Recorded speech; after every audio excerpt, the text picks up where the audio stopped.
Family handshake I teach with my kids. Ready? Strength, say strength. Smart. Combine. Equals power.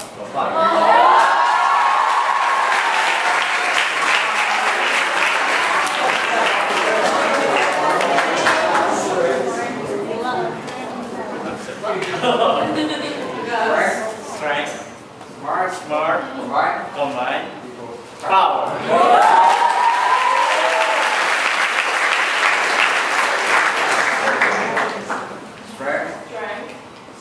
Smart. Combine. Equals power.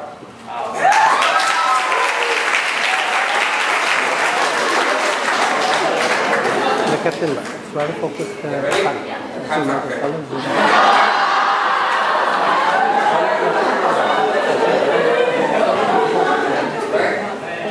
Smart. Combine. Equals power.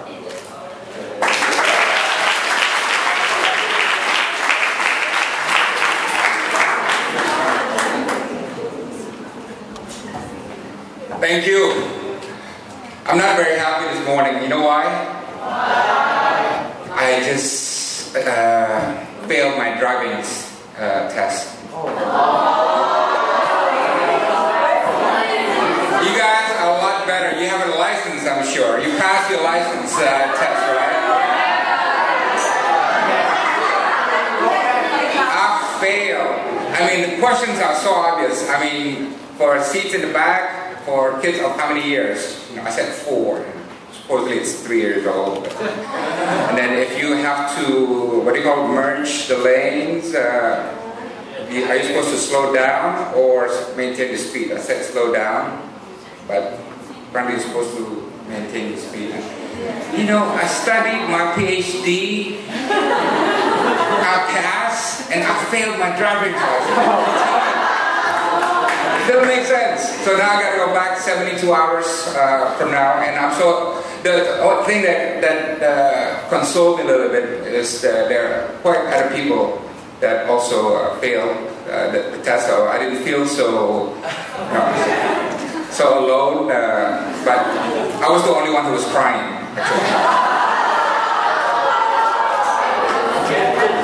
Good. Well, congratulations. I think you've been here for a year, right? Yeah. Good. You speak English better now? Okay. I hope you found out one American word, one English word I've never heard of before until I came into this country. Sequestration.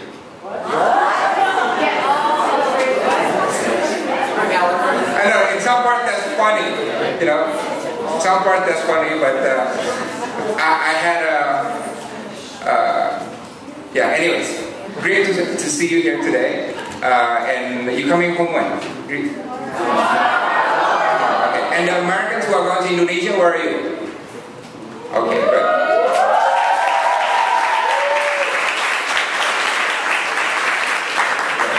Well, you're gonna have a great time. Can I ask you guys to rise up?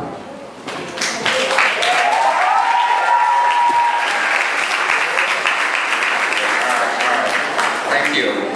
Is it open to boys or males also, or only women are supposed to apply for this? Yeah, good. Alright, well, you're gonna have a great time in Indonesia, and you're gonna find that Indonesians are very beautiful, diverse, and open country, right? I mean, it's a country of 250 million people, and it has a lot of, you know, idiosyncrasy. You know what idiosyncrasy is? Yeah. Things that are, you know, not usual. Things are sweet and funny and strange and odd, you know. But that's what makes our country interesting. Just like that's what makes America interesting, right? And the Indonesian people are, you know, I've met a lot of diplomats from State Departments who travel all over the place. And they always tell me, the ones who go to Indonesia, after they leave Indonesia, Indonesia is the country that they fall in love with for the rest of their life, right? I mean, it's unique that way, you know. There's something about being in Indonesia that makes you connect to that country. So I'm sure you go there and then you spend your time with Indonesian families and make Indonesian friends, and taste our food and everything, it's going to stick with you all your life, right? One interesting story, I spoke with one of President Obama's assistant, or policy assistant, and there was a time when he asked President Obama, what is it that makes you so calm? I mean, you got all these problems, people are saying things about you, people are criticizing you, and so on and so on and so on, but you've never lost your temper. You've never seen Obama lost his temper, right? He's always cool, calm, right? Always smiling, And you know what he said? This is very interesting. He said two things make me calm in the face of any problems that I face. Hawaii and Indonesia.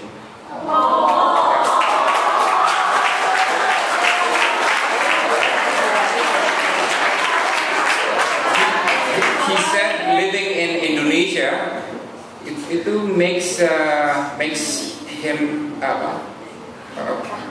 grounded on earth, and calm. Very interesting. So he says something, this is the Pacific way of things, So I hope you will get a little bit of that once you go to Indonesia. And Indonesians love people. I think there was a survey, I forget what is the survey, but it's done by Gallup. You know Gallup? Yeah, the American, the guys like, what was that?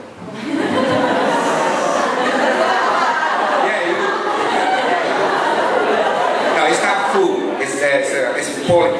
It's not prize or anything. No, Gallup did an interesting poll. Yeah, he said, okay, we've been doing things. We've been surveying statistics. Yeah, what is the GDP of the country? What is the unemployment rate? Yeah, what is all these numbers and statistics, right? Because Americans love statistics, right? Every speech begins with the statistics and so on and so on. Right? And you know what they found? They said, well, let's do something else. Let's not count that. Let's see if people, despite the fact that there's still poverty, despite the economy is still number 20 or 25 and unemployment may be a bit high, are they happy with their lives? Are they hopeful about their future? Are they cherish their values of society and the family and so on and so on? And you know what they found? That despite the fact that statistically Indonesians is still maybe number 18 in the world, a lot of unemployment, a lot of poverty. I don't know if you know this. 50% of Indonesians are either near poor, or under poor, or extreme poor. 50%, that's a lot, right? Well, near extreme poornya is about 12%, right? But if you count all the other nearby, like me, that's 50%. So, yeah, it's not a joke. But you know what they found? They found, interestingly, is Indonesians are still one of the happiest and hopeful people in the world.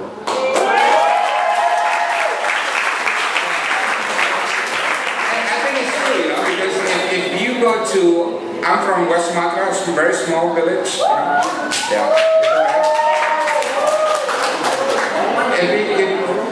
Every time I go back to my village, people are happier in my village than people in my neighborhood in Jakarta, where there's a lot of traffic, a lot of this and a lot of that, right? So that's, I hope, what you will find. Yeah, Indonesians are very loving, happy people, very open to foreigners, and so have a great trip to Indonesia, and always write your parents and make a lot of friends. Right? Now, for the Indonesians who are returning, I want to congratulate you. I think I remember every face that I see from last year, right? I think some have gained a couple pounds, right?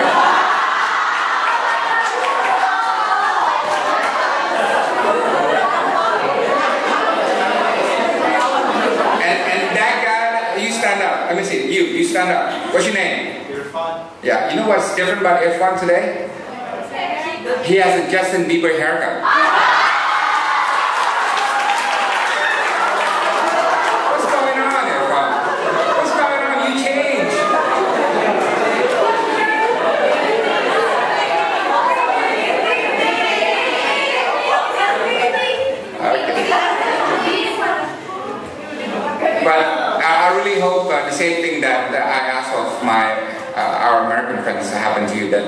you know, you maintain a friendship with the family and the friends.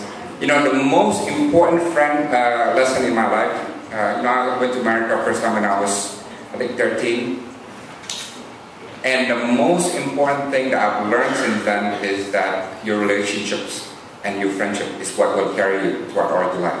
You know, it's not, skill is going to be extremely important, and definitely not money. Money is, you know, comes and goes. It doesn't make who you are, right? But in terms of what opportunities you make, what success you reach, a lot of it have to do with who you befriend, who loves you, and who you give love to, what kind of mentor you establish relationships with, what kind of teachers you get, what kind of bright students you engage, and so on. I mean, these are relationships that really make you, right? And take it from me. This is what you know what I did, right? In 1980, did I tell you this? 1980, I worked here at the embassy as a dishwasher downstairs.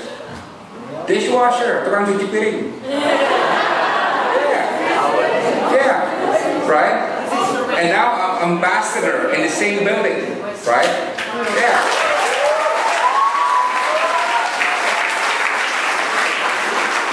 And I did not have to marry the president's daughter to get this job. But really, what it is I'm not the smartest guy in the world, as you know. You know, I failed my driving license test today, right?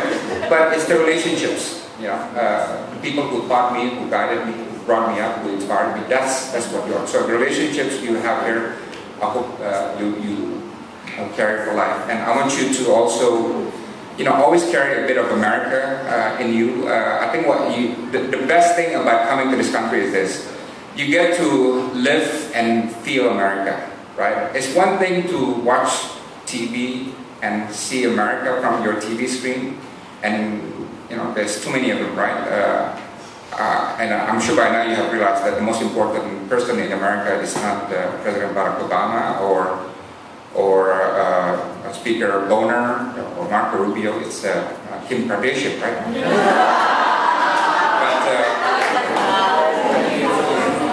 Just look at the newspapers and you know, every time you go today I counted there were like 6 magazines with Kim Kardashian's cover on it. I have no idea what's going on there. But anyways, the best way is really to feel, to come here and feel the country. And I hope you can tell your friends back home that like Indonesia, America is also a very open place. They value multiculturalism in America as much as they do in Indonesia, and there's a lot of friendship and love towards Indonesia and towards you specifically that they express through the families. And what is also important for you to remember is, look, America's got problems just like we do. Yeah, I think that is why we have to realize we're in this together. You know. The problems that Indonesia has, one way or another, connects to the problem that America has, and vice versa. The problem that America has, you know, unemployment, debt, a deficit, climate, and everything, connects to us. What about climate, for example? 35% of the tropical rainforests in the world are in Indonesia, which means 35% of the air that we breathe in America comes from Indonesia, right? We're so connected, right? So, yeah. So I say this because when I was your age, there was a time when I thought Indonesia had all the problems and America is all happy. And Indonesia is poor, America is so far ahead, and so on and so on. But being here, you realize we all have our own problems. And perhaps the best way to overcome them is to work together to find common solutions. So I just want to say thank you for being here, right? And I'm wondering if we can we can close all together with the handshake that I just taught you. Ready?